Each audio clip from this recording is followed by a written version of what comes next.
नमस्कार दोस्तों, स्वागत है आपका अपने YouTube चैनल एजुकेशन स्टार गुरु में। जो हम अभी पढ़ रहे थे हमारे भारतीय संविधान के बारे में। तो दोस्तों, जब वीडियो शुरू करें वीडियो से पहले कृपया लाइक और सब्सक्राइब करना ना भूलें। और वीडियो देखते हम शुरू करते हैं। हमारा संविधान हम पढ़ रहे थे। भारतीय जो संविधान है, ये जो टॉपिक चल रहा था, कल आपको बताए गए थे कि संविधान में कितने वाद दायर किए गए, कितनी बातें लिखी गई, जो संविधान में संशोधन किए गए, तो उसको संशोधन को रोकने के लिए कि ये संशोधन क्यों किया गया। इसके अलावा संसद के हमारे जो सत्र बताए थे, संविधान में कितने सत्र, 3 सत्र रखे गए, वो बता दिए गए थे। और विधेयक कितने होते हैं। तो देखो, हमारे इस संविधान में, इस देश में कई देशों से जो बातें ग्रहण की गई, तो इस संविधान की विशेषता, विश्व का जो अनोखा संविधान, अकेला एक संविधान, जो सबसे बड़ा संविधान, कहाँ से क्या बातें ग्रहण की गई, क्या क्या बातें रखी गई, इस आधार पे दोस्तों हम देखते हैं हमारे संविधान की विशेषताएं। संविधान की विशेषताएं कौन कौन सी भारतीय संविधान की विशेषताएं हैं जो विश्व के अन्य संविधानों से इस संविधान को अलग बनाता है, जो भारत के लिए, इतने बड़े देश के लिए लागू होने के बाद आज तक बिना बदले हुए कार्य कर रहा है। अन्यथा दूसरे देशों के संविधान को देखा जाए तो कई बार संविधान बदल दिए गए हैं। आपका जो अमेरिका का संविधान, सबसे कठोर संविधान, कुछ भी बदलाव नहीं किया गया। नेपाल का संविधान 5-6 बार बदला गया। आपके श्रीलंका का संविधान बदल दिया गया। लेकिन भारतीय संविधान जब लागू किया गया था, तब से लेके आज तक वैसे की वैसे कार्य कर रहा है। तो क्यों कर रहा है, क्या ऐसी बातें भारतीय संविधान में रखी गई जिसके कारण भारतीय संविधान विश्व का अलग संविधान बिना बिल्कुल बदले हुए। हालांकि देखो, परिस्थितियां जब बदल रही हैं तो उसमें बदलाव, संशोधन करना जरूरी होता है, क्योंकि जनता के हित के लिए, भलाई के लिए इस संविधान में नियम या कानून रखे जाते हैं। तो जिस दिन हमारा संविधान लागू हुआ था 15 अगस्त 26 जनवरी 1947 के बाद में, 15 अगस्त 1950 को, या फिर जो देश आज़ाद होता है उसके बाद में, तो संविधान जब से लागू हुआ तब से लेकर उसमें संशोधन जरूर कर दिए गए, क्योंकि आवश्यकता के अनुसार संशोधन करना जरूरी होता था। तो हमारे संविधान की जो विशेषताएं लिखें, तो जो सबसे पहली विशेषता हमारे संविधान में दोस्तों है, वो कौन सी आती है, क्योंकि ये जो संविधान है विश्व का, अन्य देशों के संविधानों से भी कुछ बातें ग्रहण की गई। तो इस संविधान में सबसे पहली विशेषता ये, विश्व का सबसे बड़ा संविधान, विश्व का सबसे बड़ा संविधान। विश्व के जितने भी संविधान, अगर कई देशों के संविधान का आप अवलोकन करोगे, देखोगे, तो सबसे बड़ा संविधान भारतीय संविधान माना जाता है, जिसमें अनुच्छेद आपको बताए गए थे 395 अनुच्छेद जिस समय लागू किए गए थे। उस समय भी हाल के संविधान में अनुसूचियां जो जिस समय लागू की गई थी, उस समय 8 अनुसूचियां थी, वर्तमान में 12 अनुसूचियां हैं। तो भारतीय संविधान में अनुसूचियां बढ़ गई, क्योंकि नियम बदलते गए तो कुछ कार्य बदल गए। फिर इसमें भाग हैं, वो जिस दिन लागू किया गया था उस दिन 22 भाग, आज भारतीय संविधान में 24 भाग हैं। विश्व के दूसरे देशों के संविधान का अवलोकन किया जाए तो आपके अमेरिका का जो संविधान है, विश्व का सबसे पुराना संविधान माना जाता है। अमेरिका का संविधान, लिखा हुआ संविधान भी देखा जाए तो अमेरिका के संविधान में मात्र 7 अनुच्छेद बताए गए हैं, जो सबसे छोटा संविधान माना जाता है। इसके अलावा कनाडा का संविधान, इसमें 147 अनुच्छेद, क्योंकि इन्हीं देशों से भारतीय संविधान में कई बातें ग्रहण की गई। अब इस विश्व के सबसे बड़े संविधान में, इस अमेरिका के संविधान से हमारे संविधान की जो दूसरी विशेषता अगर देखें तो लिखित संविधान, क्योंकि हमारा संविधान है वो लिखित संविधान माना जाता है।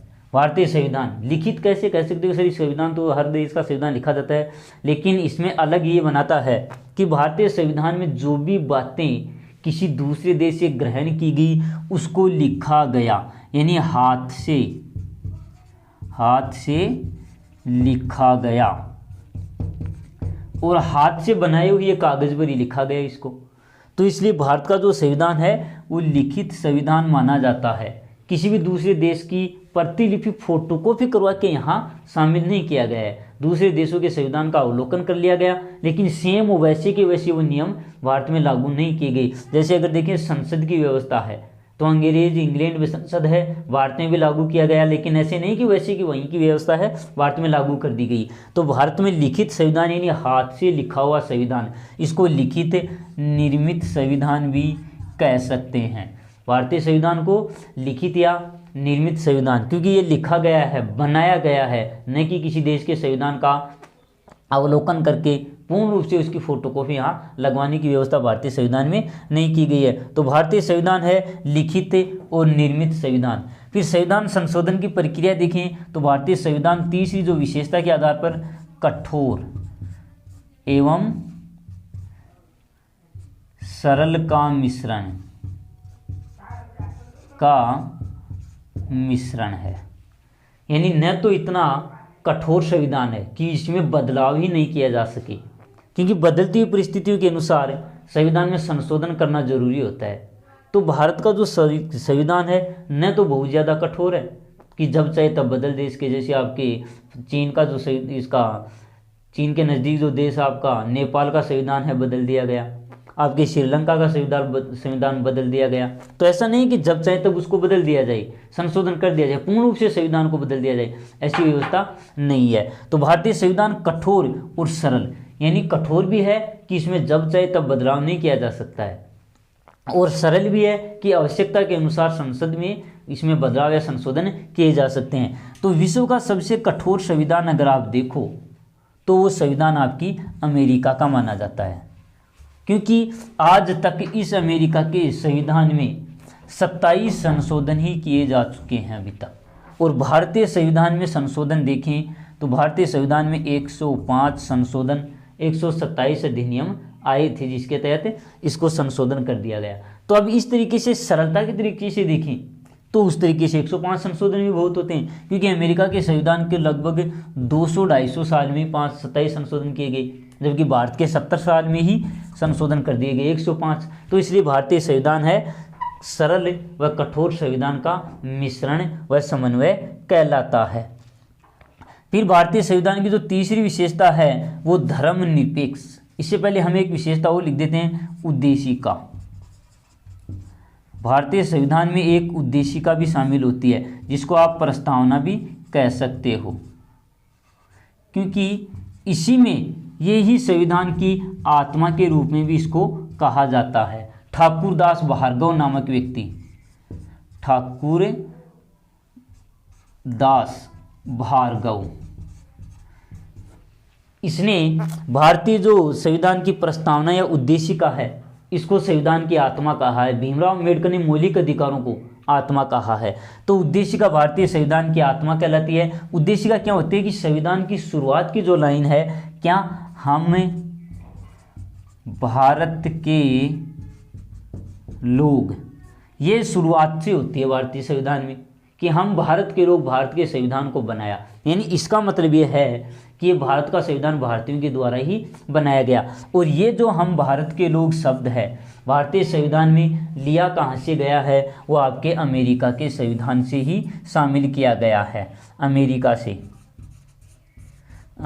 से लिया गया है। हम भारत के लोग शब्द, क्वेश्चन पूछा जाता है कि इस प्रस्तावना का शुरुआती शब्द कहाँ से लिया गया, तो ये शब्द हम भारत के लोग अमेरिका के संविधान से लिए गए हैं। कई बातें अमेरिका के संविधान से लिए गए जो बताएंगे विशेषताओं के माध्यम से। इसके अलावा हम भारत के लोग, आपके संविधान की शुरुआत होती है तो इस संविधान की प्रस्तावना में 2 शब्द आते हैं, अवसर व प्रतिष्ठा। तो क्वेश्चन आता है कि संविधान की प्रस्तावना में कितनी प्रकार की समानताएं दी गई हैं।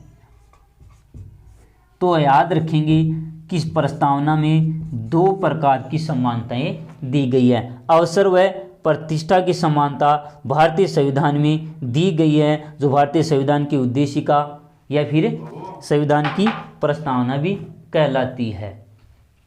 इसके अलावा भारतीय संविधान में और जो विशेषताएं होती हैं अमेरिका के संविधान से अगर देखें तो कौन सी विशेषताएं भारतीय संविधान में अमेरिका से शामिल की गई है, तो उसमें आता है हमारा जो संविधान में न्यायिक पुनरावलोकन है, न्यायिक पुनरावलोकन न्यायिक पुनरावलोकन की जो व्यवस्था की जो न्यायालय है हमारा, वो किसी भी नियम का फिर से अवलोकन कर सकता है कि किसी भी नियम को किस तरीके से बनाना है या किस तरीके से नहीं बनाना है। ये व्यवस्था आपकी न्यायिक पुनरावलोकन की जो व्यवस्था कहलाती है, ये आपके भारतीय संविधान में अगर देखें तो अमेरिका के संविधान से ली गई है।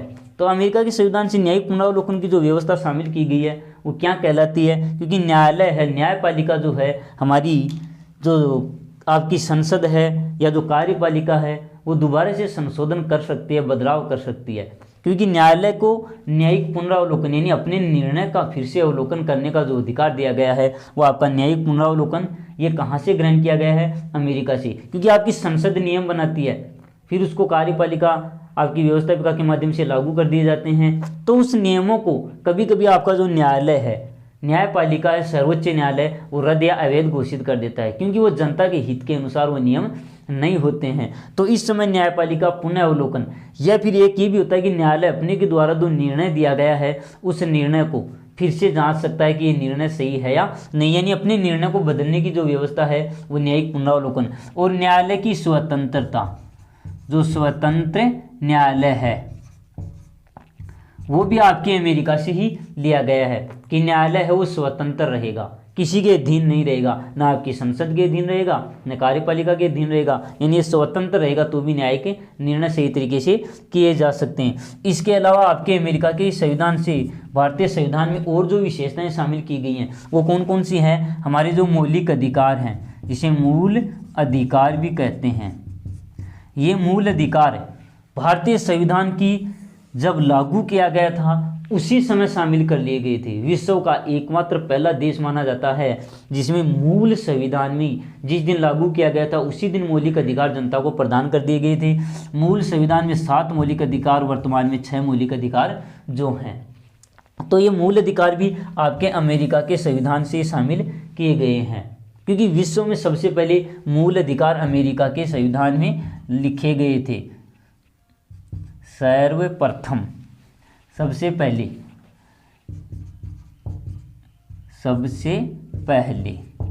अमेरिका में और भारत में मौलिक अधिकार हैं वो अमेरिका के संविधान से ही शामिल किए गए थे। इसी अधिकारों के तहत हमारी जो जीवन की स्वतंत्रता दी गई है वो भी आपके मौलिक अधिकारों में ही है। इसमें से एक जो अधिकार उठाया गया वो संपत्ति का अधिकार, ये 2 जगह से उठाया गया। कहाँ से, आपके एक तो अनुच्छेद 19 से जो स्वतंत्रता का अधिकार आता है कि कितनी भी संपत्ति अर्जित कर सकते हो, और एक अनुच्छेद 31 के तहत आप संपत्ति रख सकते हो, यहाँ अर्जित कर सकते हो, यहाँ रख सकते हो। तो इनको दोनों को उठा के अनुच्छेद 300 के तहत कानूनी अधिकार के रूप में शामिल किया गया। इसके बाद में भारतीय संविधान की विशेषताएं हैं, ये जनता को अधिकार दिया गया है कि ये तेरा अधिकार होगा जैसे शिक्षा प्राप्त करने का। अब इस अधिकारों को लागू करने के लिए केंद्र सरकार राज्य को निर्देश देगी, तो नीति निर्देशक तत्व है, नीति निर्देशक तत्व जो हैं वो आपके भारतीय संविधान में जो शामिल किए गए हैं, ये भारतीय संविधान की एक अलग विशेषता। जो आपका मौलिक अधिकार है वो आपके भाग 3 अनुच्छेद 12 से 35 तक दिए गए हैं। और इसी में एक अनुच्छेद और आता है जो भारतीय संविधान की विशेषता भी होता है, नीति निर्देशक तत्व 36 से अनुच्छेद 51 तक हैं। नीति निर्देशक तत्व 36 से अनुच्छेद 51 तक, वो भी एक भारतीय संविधान की विशेषता की राज्य को निर्देश दिया गया है। इस मौलिक अधिकारों में एक अधिकार आता है आपका जो अनुच्छेद 32 के तहत आता है, संवैधानिक उपचारों का अधिकार, संवैधानिक उपचारों का अधिकार। तो ये संवैधानिक उपचारों का अधिकार भी भारतीय संविधान में, क्योंकि संविधान में उपचार दिए गए हैं आपके मौलिक अधिकारों के तहत, तो मनुष्य का मौलिक अधिकार है। ये भी आपके इस नीति निर्देशक तत्व या मनुष्य के अधिकारों की रक्षा के लिए संविधान में उपचार प्रदान किया गया है न्यायालय के माध्यम से। तो इसको आपके अम्बेडकर ने भारतीय संविधान की आत्मा या फिर हृदय कहा है, क्योंकि इसके बिना संविधान को, क्योंकि जनता को अगर अधिकार नहीं दिए जा सकते तो संविधान कोई कार्य नहीं करेगा, क्योंकि वहाँ संविधान ही लागू नहीं होगा। इसके अलावा भारतीय संविधान की जो एक विशेषता और है वो नीति निर्देशक तत्वों के बाद में मूल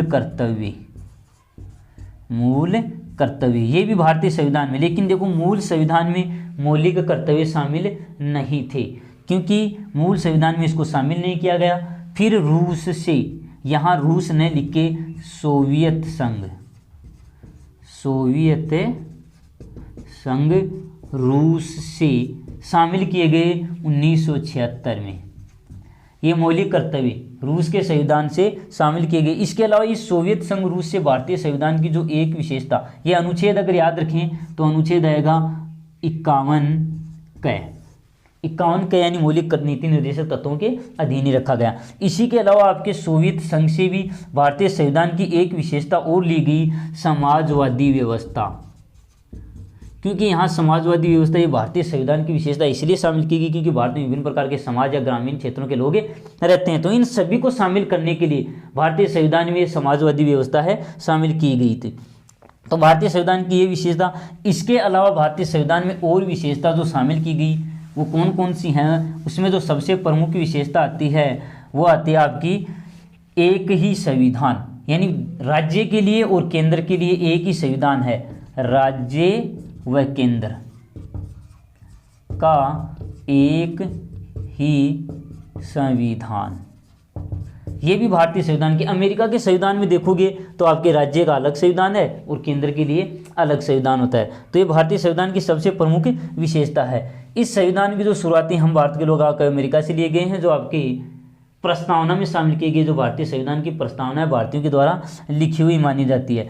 इसके अलावा भारतीय संविधान की एक विशेषता है संसदीय व्यवस्था या संसदीय शासन भी इसको कह सकते हैं। ये भारतीय संविधान की विशेषता, संसदीय शासन व्यवस्था ब्रिटेन के संविधान से ली गई है, यानी आपके इंग्लैंड के संविधान से, क्योंकि भारत में अंग्रेजों का ही शासन था, तो अंग्रेजों की व्यवस्था से हमें थोड़े बहुत वाकिफ थे, जानते थे, तो इस कारण संसद की जो व्यवस्था है वो आपके ब्रिटेन के संविधान से ली गई, जिसमें दो प्रकार के शासक होते हैं, एक होता है संवैधानिक और एक होता है राजनीतिक। आपका संवैधानिक शासक तो होता है राष्ट्रपति। कौन होता है?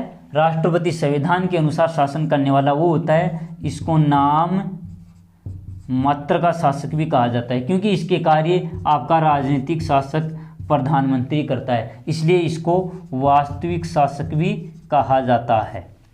क्वेश्चन क्या आता है कि भारत में संसदीय शासन कहाँ से ग्रहण किया गया? ब्रिटेन से। दूसरा कि भारत का जो राष्ट्रपति है ब्रिटेन के किस संवैधानिक शासक के समकक्ष माना जाता है?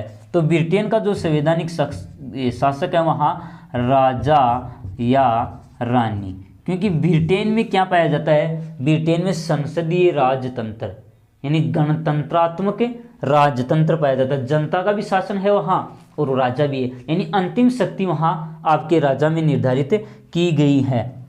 तो भारत में शासन में जो संसदीय शासन है उसमें दो प्रकार के शासक, एक संवैधानिक जिसे नाम मात्र भी कहा जा सकता है, जो आपका राष्ट्रपति होता है, राष्ट्र का प्रमुख हुआ करता है, क्योंकि इसी के नाम से देश में शासन किया जाता है, और ये आपके प्रधानमंत्री होती है और उसकी मंत्री परिषद, ये इसी के माध्यम से हमारा जो राष्ट्रपति है वो शासन करता है। इसके अलावा भारतीय संविधान की एक विशेषता और है, वो है संघीय शासन, संघीय या संघात्मक या संघवाद भी इसको कह सकते हैं, कि भारत में संघात्मक का मतलब होता है संघ। तो भारत में क्या है? संघात्मक का व्यवस्था के हिसाब से अगर देखा जाए तो भारत अनुच्छेद 1 के अनुसार राज्यों का संघ या समूह होगा, यानी भारत राज्यों का समूह होगा, यानी कई प्रकार के राज्य मिलके भारत एक संघ या समूह बनाया गया है। तो भारत में संघीय शासन व्यवस्था किसे कहते हैं या संघात्मक की व्यवस्था कहते किसे हैं? ये कनाडा से ली गई है। भारत में कनाडा के संविधान से संघात्मक अवशिष्ट शक्तियां जहाँ से ली गई है।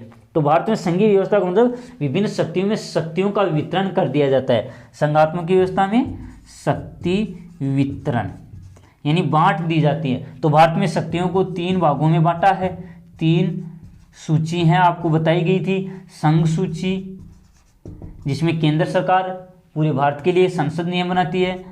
राज्य सूची, और तीसरी है समवर्ती सूची। ये 3 सूचियां, ये समवर्ती आपकी ऑस्ट्रेलिया से ली गई है। ये आप संघात्मक और राज्य की जो विषय होते हैं वो राज्य को सौंपे गए हैं। तो राज्य के विषय पर राज्य नियम बनाता है। आपातकाल में राज्य के विषय पर भी केंद्र सरकार नियम बना देती है। समवर्ती सूची पर राज्य और केंद्र दोनों नियम बनाते हैं।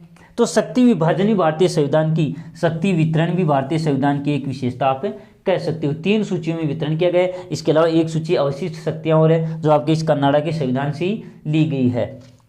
तो ये समवर्ती सूची के विषय संघ और राज्य के अधीन होते हैं, लेकिन आपातकाल में ये सारे विषय होते हैं वो आपकी संघ सरकार के अधीन चले जाते हैं। तो भारत में संघ यानी एक जगह सारे कार्य कर सकते हैं, संघ के निर्देश के माध्यम से कार्य कर सकते हैं। इसके अलावा एक व्यवस्था और होती है, क्योंकि भारत में राष्ट्रपति एक होता है और एक है भारतीय संविधान की नागरिकता विशेषता।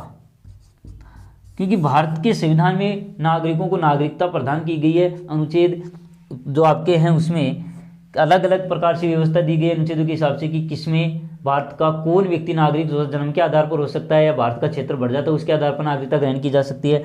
तो अब नागरिकता जो संविधान है वो भारत का एक ही भारत का नागरिक होगा, भारत का ही नागरिक। जबकि अमेरिका में क्या है, पहले वहाँ के राज्यों से भी नागरिकता ली जाती है कि भारत का ही नागरिक होगा, क्योंकि राज्य की नागरिकता अलग होती है अमेरिका में और देश की नागरिकता अलग, 2 प्रकार की होगी। लेकिन भारत में एकहरी नागरिकता, एकहरी यानी एक ही नागरिकता भारत में होती है। अब इस नागरिकता के आधार पर देखें तो भारतीय संविधान की एक विशेषता और होती है, वो होती है एकात्मक शासन। एकात्मक शासन, अब एकात्मक मतलब एक ही सरकार होती है, सारी शक्तियां एक ही जगह केंद्रित होती हैं, केंद्रित सारी शक्तियां एक जगह इकट्ठी कर ली जाती है, तो उसे एकात्मक शासन। अब यहाँ नागरिकता मैंने लिखी तो वो भारतीय संविधान की एकात्मक शासन हो गया और शक्ति विभाजन संघात्मक हो गया। तो इस कारण भारत में शासन व्यवस्था की, भारतीय संविधान की अगर विशेषताओं देखें तो भारत में अर्ध संघात्मक शासन व्यवस्था भारतीय संविधान की हो सकती है। अर्ध संघात्मक व्यवस्था, क्योंकि भारत में आदि तो संघ की व्यवस्थाएं हैं और आदि इकहरी या फिर एकीकृत नागरिकता के माध्यम से एकात्मक शासन की विशेषता। ब्रिटेन में एकात्मक शासन और संघात्मक शासन अमेरिका में पाया जाता है, लेकिन भारत में कनाडा से वो ग्रहण किया गया है।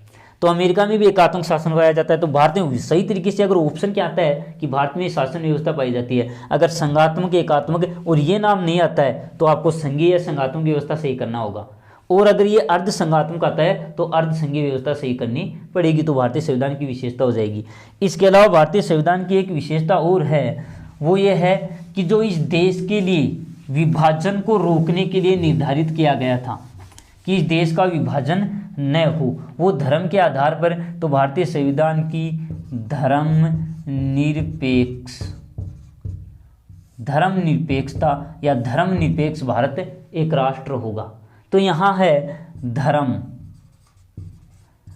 निर का मतलब मैं अलग अलग बांट के आपको बता रहा हूँ। निर का मतलब होता है नहीं, और अपेक्षा का मतलब यहाँ निर ए बच जाता है, अपेक्षा का मतलब आशा, कि हम धर्म से आशा नहीं रखेंगे, यानी धर्म को राज्य से अलग रखेंगे, यानी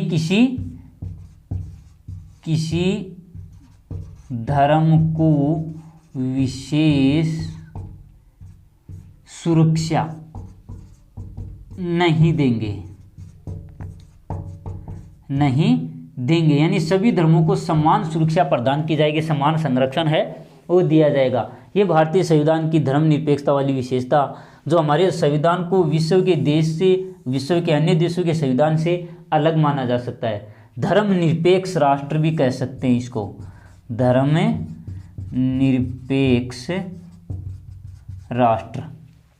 क्यों भारत को धर्मनिरपेक्ष राष्ट्र घोषित क्यों किया गया? इसलिए कि भारत में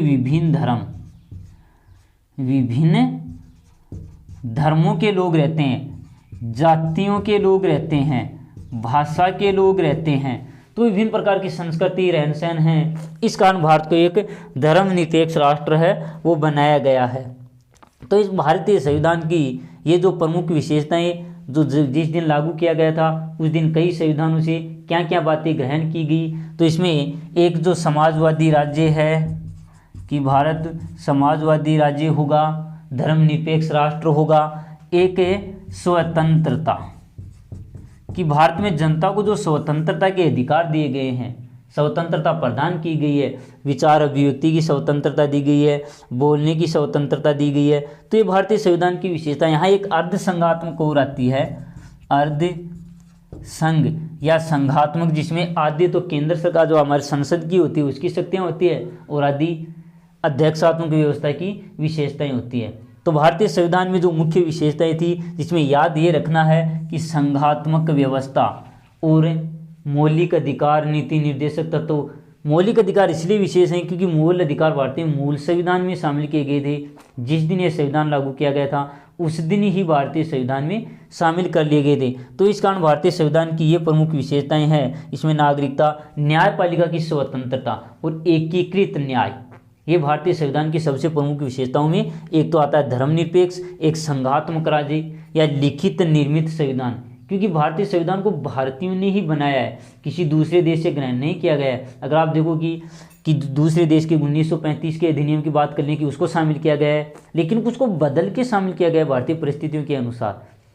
तो इस कारण भारतीय संविधान को स्वतंत्रात्मक गणतंत्रात्मक राज्य भी घोषित किया गया जो धर्मनिरपेक्ष राष्ट्र होगा। आप यहाँ पाकिस्तान को देखो, पाकिस्तान में हिंदू धर्म को मान्यता न देके मुस्लिम धर्म को मान्यता दी गई है, क्योंकि वहाँ एक मुस्लिम धार्मिक राष्ट्र उसको घोषित किया तो उसके टुकड़े दो हो गए, एक पाकिस्तान और एक आपको बांग्लादेश बन गया। तो भारत में किसी भी धर्म को विशेषता विशेष छूट नहीं दी गई, तो इसलिए भारत धर्मनिरपेक्ष राष्ट्र कहलाता है, जिसको धर्म की जगह हम पंथ निरपेक्ष राष्ट्र भी कह सकते हैं। ये भी भारतीय संविधान की विशेषताओं में शामिल की जा सकती है। एक भारतीय संविधान की विशेषता और हो सकती है कि विभिन्न संविधानों के अवलोकन से भारतीय संविधान को बनाया गया। संविधान सभा भी भारतीय संविधान की एक विशेषता हो सकती है।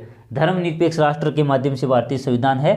तो दोस्तों ये भारतीय संविधान की प्रमुख विशेषताएं थी जो आज आपको बताएगी। इसके अलावा जो आपके मौलिक अधिकार है, नीति निर्देशक तत्वों में क्या क्या बात शामिल की गई वो धर्मनिरपेक्षता के राष्ट्र के माध्यम से या भारतीय संविधान की विशेषताओं में अलग अलग बता दिए जाएंगे। तो इस तरीके से दोस्तों आज के संविधान की जो भारतीय संविधान की विशेषताएं हैं, ये प्रमुख विशेषताएं। क्वेश्चन पूछ लेता है वो क्या पूछता है कि कौन से भारतीय संविधान की विशेषता नहीं है, तो भारत धर्मनिरपेक्ष राष्ट्र दे देता है, संघात्मक दे देता है, अर्ध संघात्मक दे देता है, एकात्मक दे देता है। तो इसमें किस तरीके से पूछेगा वो क्वेश्चन एक हो सकता है धर्मनिरपेक्ष राष्ट्र किस आधार पर घोषित किया, क्योंकि भारत में विभिन्न धर्मों में किसी भी धर्म को संरक्षण या सुरक्षा नहीं दी गई है। यहाँ समान सुरक्षा, समान सुरक्षा यानी सभी धर्मों को सर्वधर्म समभाव की भावना, इसलिए कि भारत का विभाजन या टुकड़े न हो। तो दोस्तों आज के लिए भारतीय संविधान की विशेषताएं जो इस तरीके से हैं वो बता दी गई हैं। कल भारतीय संविधान में जो आज तक संशोधन किए गए थे वो संशोधन बता दिए जाएंगे कि कौन सा संशोधन किया गया। संविधान जो संशोधन की विशेषता भी है, बदलती हुई परिस्थितियों के अनुसार भारतीय संविधान में शामिल किया गया जो दक्षिण अफ्रीका से। तो आने वाले जो वीडियो होगा उसमें भारतीय संविधान की जो संशोधन किए गए हैं आज तक, मुख्य संशोधन क्या है उसमें बदलाव किया गया, जिसमें आपकी कुछ समाजवादी व्यवस्था भी भारतीय संविधान की विशेषता बताई, वो संशोधन के द्वारा आपके रूस से। देखो इसमें एक याद रखना है, रूस और सोवियत संघ अलग है, क्योंकि सोवियत संघ के विभाजन के बाद में रूस बना था। तो रूस से कोई भी बात शामिल नहीं कर करके आपके सोवियत संघ से भारतीय संविधान में भारतीय जो जितनी बातें हैं वो शामिल की गई थी। तो थैंक यू दोस्तों, इसके लिए आज के लिए आपका जो वीडियो है उसके लिए आपको बहुत बहुत धन्यवाद। लाइक और शेयर करना ना भूले। Thank you.